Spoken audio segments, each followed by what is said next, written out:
Hi, fam. Hey guys, we are going to be cooking our recipe of the week, which is the Paleo chili. So let's get to it. Yeah. So because we picked the paleo recipe this week, one of the things that we want to talk about is what does it mean to be paleo? So when you think about being paleo, you're going to just really focus on high quality meats, vegetables, fruits, nuts, and seeds. We're going to be avoiding things like anything that comes out of a package with a long list of ingredients, which really falls in line with the nutrition challenge because we're trying to avoid the processed foods and things like that. And paleo is kind of a perfect introduction to that because really it doesn't allow for anything that falls into that category. So when we look at our ingredients for the day, we're going to be really focusing like on this first part. We're going to be looking at all the vegetables that we're going to be chopping up, and then we're going to go into the soup. Yeah. So basically, paleo is just kind of an offshoot of the clean version of the diet. It kind of has a little bit more restrictions, so you're not going to see anything like dairy products. There's not going to be any cheese. There's no legumes, so you're not going to see any beans in this recipe. Really focusing on high quality meats, like what Shelby said, and really good vegetables that kind of round out the micronutrient content of what we're going to be cooking. Right. So today we actually have like a really small list of ingredients, I feel like. So for a serving of 6 to 8 people on the recipe linked on the Facebook group page, this recipe calls for a single bell pepper, a single medium sweet potato, 1 yellow onion, 3 cloves of garlic, 2 celery stalks. Shelby and I both really like celery, so we threw in an extra, and then 2 carrots. So we're going to get to chopping, and we're just going to kind of chat and walk you through what we're doing, and then you'll notice there's going to be some breaks in this because, you guys don't want to watch us stand over a stove. So we might, though. It's pretty tight. So we'll kind of get everything prepped, and then we'll come back together as we're putting things all together. First, the chopping. We already browned the meat and stuff, so that's sitting aside. And then we'll kind of create this chili, and then we'll see how it is, because neither of us have had this recipe. So it's going to be a surprise for everybody. Also, just bear in mind, the first few steps of the recipe, you'll see, obviously they're linked. If you're somebody who's an experienced cook and you feel like there's a better way or a different way that you want to do things, just kind of follow your own, journey with this.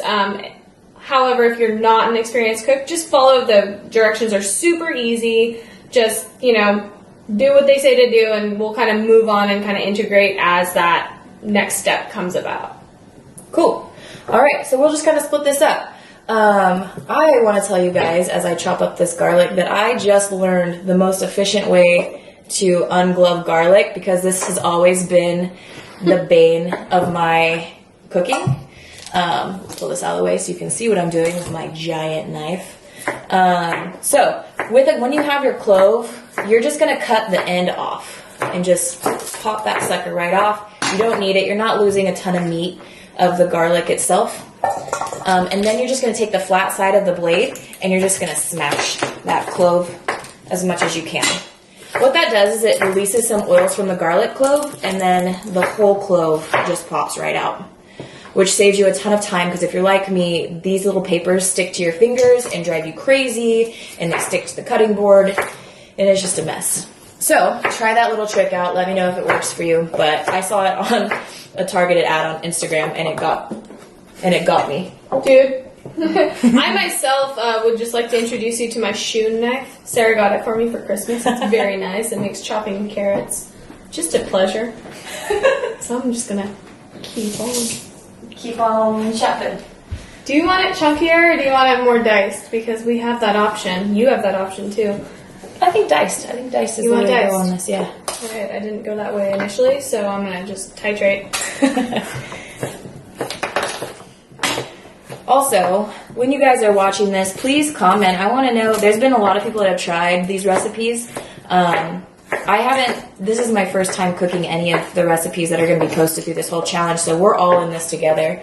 But I'm excited to hear what worked, what didn't work, what did you love, what did you hate, what would you change? And then we can kind of have a cool community conversation about how this is going for everybody. And I think it's also important to bear in mind, like, if you hate bell peppers, like, don't put a bell pepper in this. Like, make it something that you like, because that's the whole point here, is making these recipes accessible, making it something that Palatable. you want to eat. Yeah. Like, this, being on a diet shouldn't mean that you're uncomfortable. It should mean that you're conscious.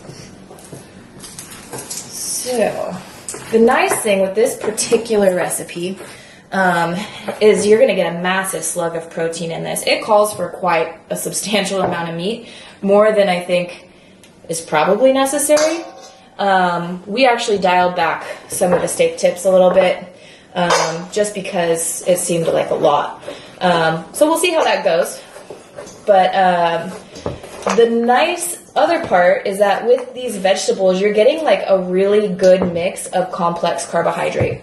Complex carbohydrate is what's going to kind of fuel you through your workouts, through your day, and it's a really good idea to get a good mix. So vegetables will give you a really nice complex carbohydrate that it doesn't get absorbed super readily, and it's also not going to change your blood glucose levels a whole bunch, so that you stay satiated longer without getting that kind of bonk feeling that you get after eating a very sugary or starchy meal. So complex carbohydrates in the form of vegetables gives you all the carbs that you need, but just in a little bit more of a long-lasting, body-friendly version.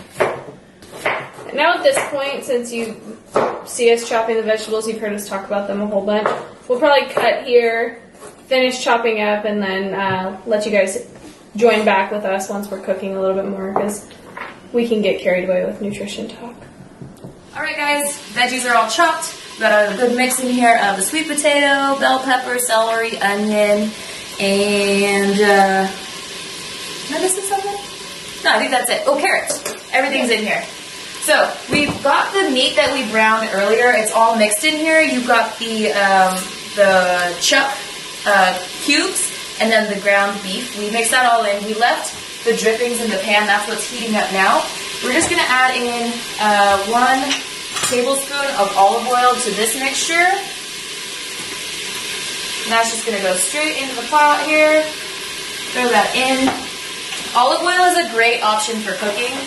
It's high in fats, but it's also high in good fats. The omega-3s and omega-6 ratio is really good in olive oil.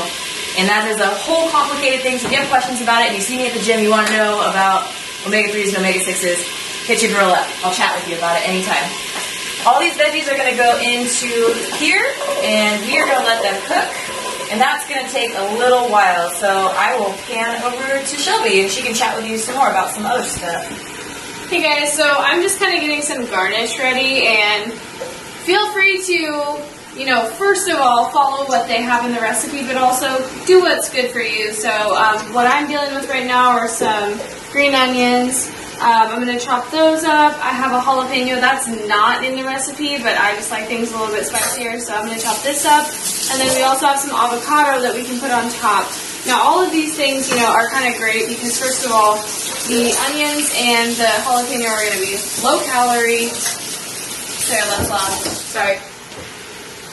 They're going to be low calorie. They're going to be, just like not really contributing at all to your macro count or your calorie count for the day if that's something that you're into. But otherwise they're going to add a ton of flavor, freshen things up, especially when you're dealing with something that's kind of rich like chili.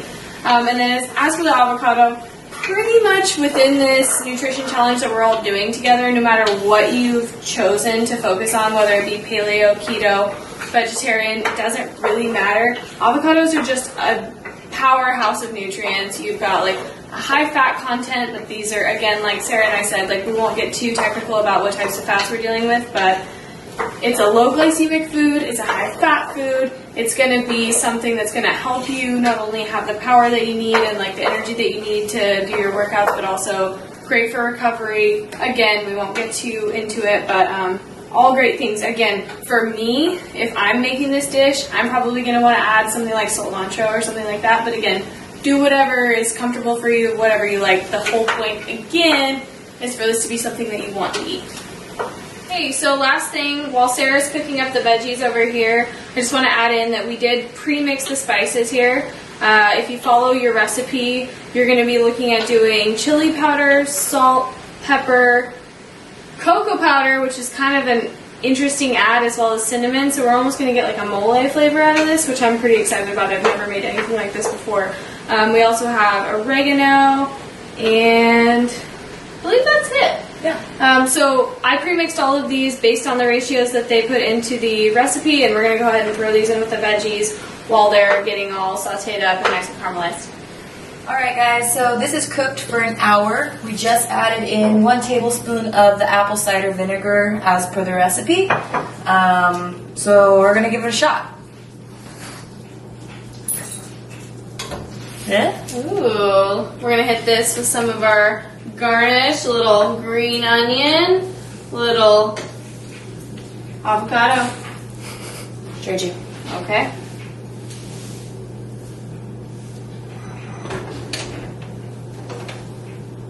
Super spoon or fork? Smells so good. Spoon? Spoon for me. Boom. Alright, moment of truth, kids.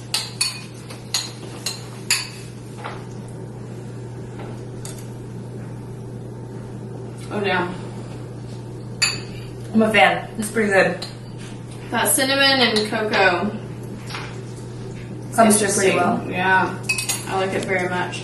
Alright guys, leave a comment. We'll post this up on the Tripark Nutrition Challenge page. Would love to hear your guys' take on these recipes. Next week we'll do the vegetarian one. Tune in. We'll see what happens. Thanks for hanging out. Yeah, see you guys at the gym.